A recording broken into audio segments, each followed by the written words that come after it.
सभी का हमारे गीत चैनल में बहुत बहुत स्वागत है। सभी माताओं बहनों को ढेर सारा नमस्कार जी। और मैं एक पारंपरिक गीत गाने जा रही हूँ जो कि शादी ब्याह में गाया जाता है।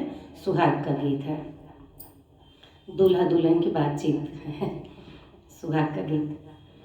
काहे रे सिनोरिया तोरी हरी हरी पतिया रे हरी हरी पतिया रे काहे गुण शीतली बयारी हो। काहे रे सिनोरिया तोरी हरी हरी पतिया रे हरी हरी पतिया अरे काहे गुण शीतली बयारी हो। पेड़वा गुने मोरी हरी हरी पतिया अरे हरी हरी पतिया अरे पति गुण शीतली बयारी हो। अरे पति गुण शीतली बयारी हो। काहे रे दूल्हे तोरी पीली पगड़िया अरे पीली पगड़िया अरे के थुआर चल तोहरा दांत हो। अरे काहे रे दूल्हे तोरी पीली पगड़िया अरे पीली पगड़िया अरे के थुआर चल तोहरा दांत हो।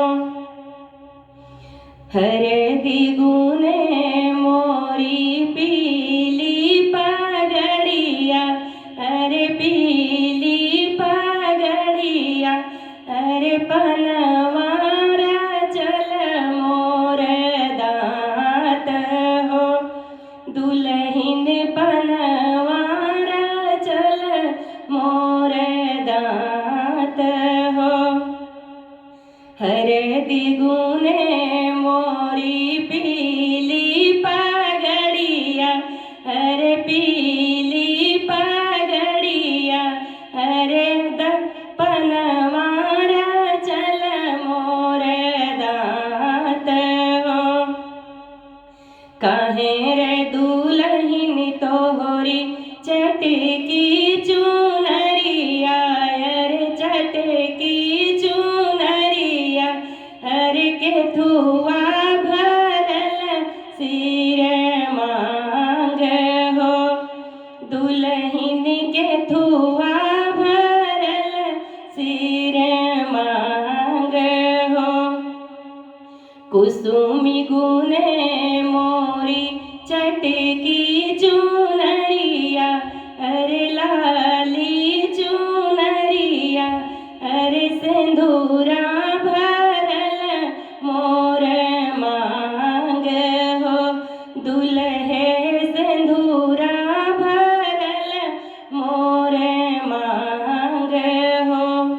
कुसुमी गुने मोरी चटकी चुनरिया अरे लाली चुनरिया अरे सिंदूरा भरल सिर मांग हो। दुल्हे सिंदूरा भरल सिर मांग हो। अरे सिंदूरा भरल सिर मांग हो। सभी से नमस्कार जी। आप सबको कैसा लगा जरूर बताना। ये विवाह में सुहाग का गीत गाया जाता है। आप सब जरूर बता देना। नमस्कार जी, ढेर सारा नमस्कार।